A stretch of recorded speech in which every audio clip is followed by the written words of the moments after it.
Well, the main videos on this channel are focused on my views on various aspects of Tolkien's Legendarium.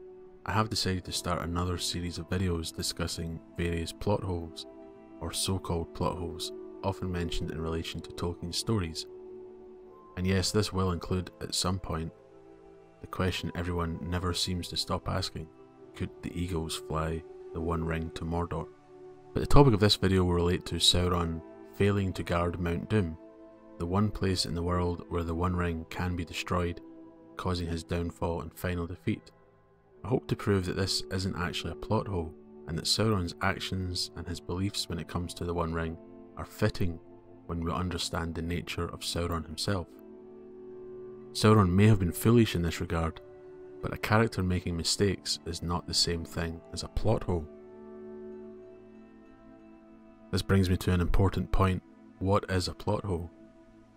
I understand a plot hole as being an inconsistency or a gap in a story that goes against the logic established by the rest of the story, an illogical or impossible event based on rules that have been set, and even statements that directly contradict earlier statements or events. A plot hole is not an omission of an event or information, nor is it an unanswered question. It could be considered a plot hole if an omission leaves out something that is essential to the story, or if there is no plausible explanation possible.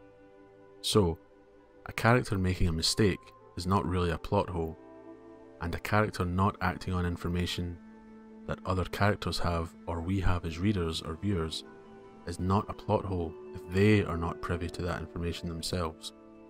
It's such a misunderstood concept that countless plot hole lists online that I have come across seem to rarely produce actual plot holes. I never thought I'd mention Christopher Nolan's The Dark Knight Rises movie on my channel about Tolkien's Legendarium, but for those who have seen it, it is not a plot hole that Bruce Wayne appears back in Gotham after escaping the prison he'd been held in.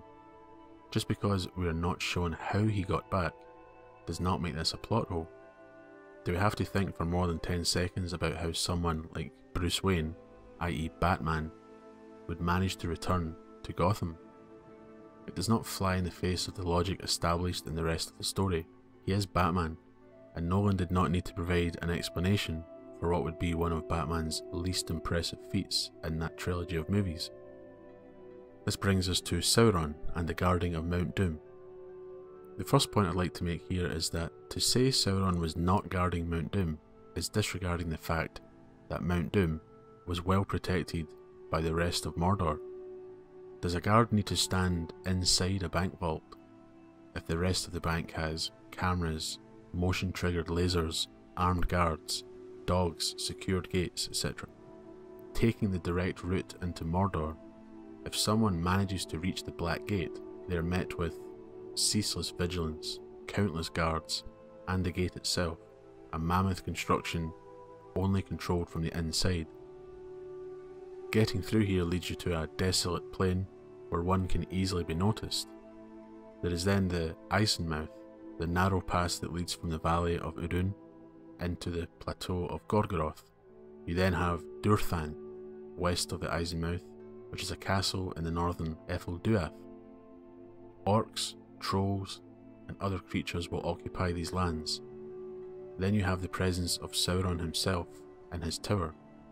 The fact that the hobbits Sam and Frodo managed to get inside Mount Doom relies on Sauron's distraction. This causes him to empty his lands and send his forces to meet his enemies at the Black Gate. Saying he should have guarded Mount Doom is making it seem like Mordor itself wasn't well protected. Mount Doom is already one of the most difficult places to reach in all of Middle-earth.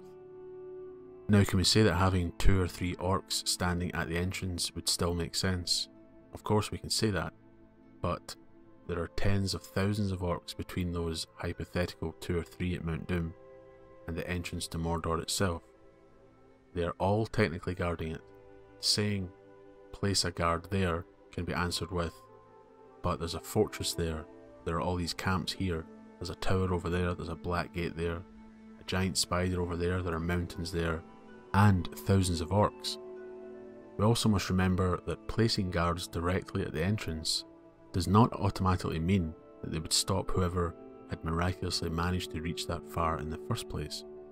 Tolkien tells us where the ring was made was unapproachable in Mordor, speaking of just how difficult it would be to even attempt such a quest as destroying the One Ring. But that he never contemplated nor feared.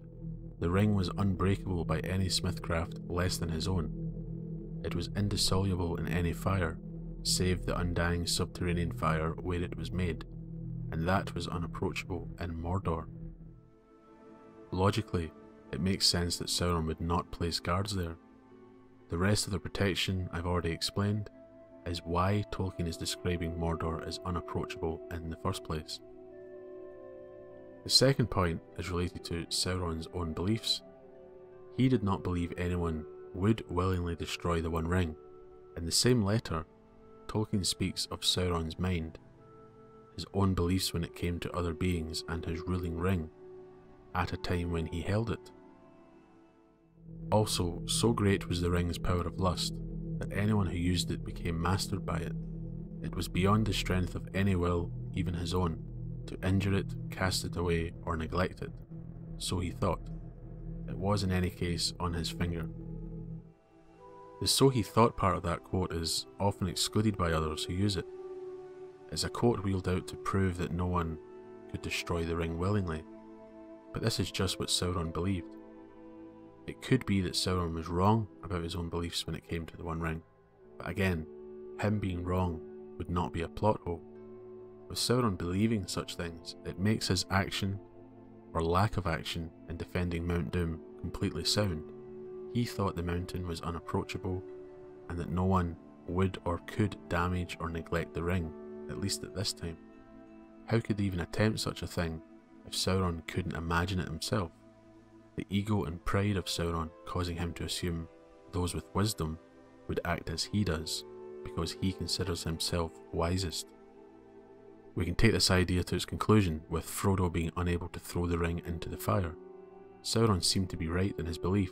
In this case, Frodo showed remarkable resilience to make it that far, but then he claimed the ring, just as Sauron thought anyone would.